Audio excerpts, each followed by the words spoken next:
nga pala si Emmanuel Escatindig. So ngayon nga pala guys ay ipaprank natin ng kapatid natin. Bago nga pala yun ay mag-like and subscribe muna kayo.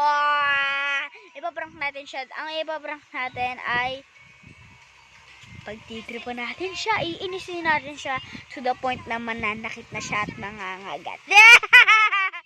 So ngayon, iinisin na natin siya. Jen, alam mo ba Jen?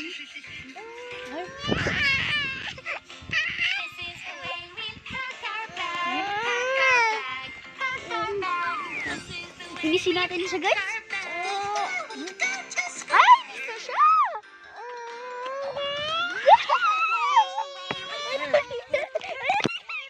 Diba? Sabi sa inyo eh. Tama na, Eman. Di sir.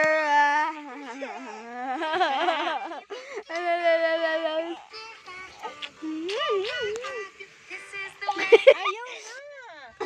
Kita-kita yung itsura natin.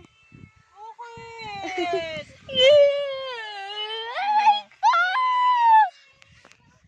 So guys, itigil na natin to kasi man napapanganakit na siya ng sakit. Aray ko po.